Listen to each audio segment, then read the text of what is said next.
کے انا بعثت معلما کہ مجھ کو معلم مجھ کو ٹیچر بنا کر کے بھیجا گیا ہے. لہذا رسول اکرم صلی اللہ علیہ وسلم اس گروہ کے ساتھ بیٹھ گئے جو ایک دوسرے کو علم سکھا رہے تھے. یہ پچھلے ہفتے ہماری باتیں ہوئی تھی اور بھی باتیں ہم اس میں بتلائی تھی. لہٰذا اگر ہم یہاں تک پہنچے تھے کہ قرآن مجید کی جو سب سے پہلی آیات رسول اکرم صلی اللہ علیہ وسلم پر غار حرا میں نازل ہوئی تھی وہ سب سے پہلے کوئی نماز کے سلسلے میں اللہ نے کوئی حکم نازل کیا تھا, روزے کے بارے میں, حج کے بارے میں, کسی کے بارے میں رسول اللہ رب العالمین نے رسول اکرم صلی اللہ علیہ وسلم پر کوئی پہلا حکم نازل نہیں کیا. جو نازل ہوا وہ سب سے پہلے یہی ہوا کہ قرآن ربک الذی خلق. نبی اکرم صلی اللہ علیہ وسلم پڑھیے آپ کا رب بڑا کریم ہے.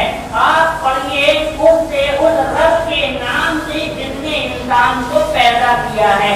آپ پڑھیے اس رب کے نام سے جس نے انسان کو خون کے لوتھڑے سے پیدا کیا ہے.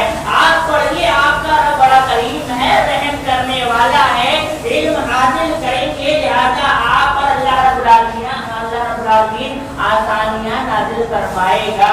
یہ آیات نازل ہوئی اور یہ شروع کی 5 آیاتیں سورہ علق کی نازل ہوئی تھی. رسول اکرم صلی اللہ علیہ وسلم پر نازل ہوئی. رسول اکرم صلی اللہ علیہ وسلم گھبرائے اور رسول اکرم صلی اللہ علیہ وسلم حضرت خدیجہ رضی اللہ تعالی عنہا کے پاس آتے ہیں, تسلی دیتی ہیں حضرت خدیجہ رضی اللہ تعالی عنہا. ایک شوہر اور ایک بیوی کے درمیان کیسے تعلقات ہونا چاہیے اس کی ایک لمبی تفصیل ہو جائے گی کہ حضرت خدیجہ رضی اللہ تعالیٰ تسلی دی, کہا نہیں آپ کا رب آپ کو رخصت نہیں کرے گا, آپ کا رب آپ کو اکیلا نہیں چھوڑے گا. کہنے مجھے گھبراہٹ ہو رہی ہے, مجھے ڈر لگ رہا ہے, مجھے اپنی جان کا خطرہ ہے, مجھ کو چادر اڑائیے. رسول اکرم صلی اللہ علیہ وسلم کو چادر اڑا دی جاتی ہے.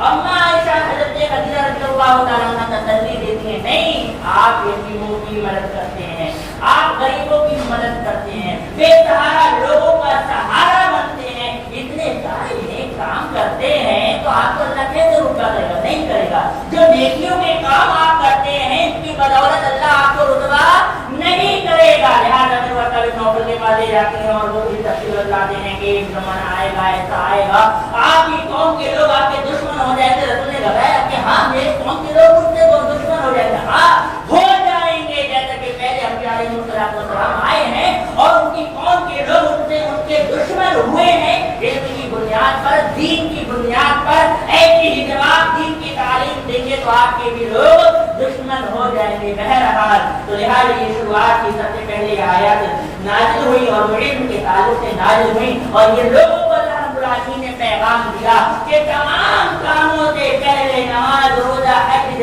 زکات سے پہلے آپ کو علم حاصل کرنا پڑے گا. اور رسول اکرم صلی اللہ علیہ وسلم کو اسی آیات کے ذریعے یہی پیغام دیا ہے. اسی طریقے سے اللہ رب العالمین نے نون والقلم وما یسطرون, اللہ رب العالمین نے یہ کہا نون کے حروف مقطعات میں سے جس کا معنی مفہوم اللہ کے علاوہ کوئی نہیں جانتا ہے, کہا قسم ہے قلم کی جس سے لکھا جاتا ہے. لہذا یہاں اللہ رب العالمین نے کہہ کر کے قلم کی اہمیت کو بتلایا ہے کہ آپ قلم کے ذریعہ سے علم کو لکھیں گے, دین کے احکامات کو لکھیں گے. لہذا اس قلم کے ذریعہ سے قلم کی قسم کھا کر کے اللہ رب العالمین نے قلم کی اور علم کی اہمیت کو بتلایا ہے کہ یہ علم کوئی معمولی سا علم نہیں ہے. اللہ رب العالمین جس چیز کی قسم کھاتا ہے یا کھانے کے بعد وہ پیغام دیتا ہے وہ ایک بڑے چیز کا پیغام دیتا ہے. آپ دیکھ لیجیے کہ آپ اللہ رب العالمین جس چیز کی قسم کھایا ہے اس کے بعد کوئی بڑی چیز کا پیغام دیا ہے. وہ یعنی جہاں جہاں اللہ رب العالمین نے قسم کھائی ہے تمام کو اس قسم کے ذریعہ سے کوئی بڑا پیغام دیا ہے. یہاں اللہ رب العالمین نے قلم کی قسم کھا کر کے یہ پیغام دیا ہے کہ علم کو آپ معمولی سا نہ سمجھیں, یہی علم ہے جو آپ کو بلند مقامات پر پہنچائے گا.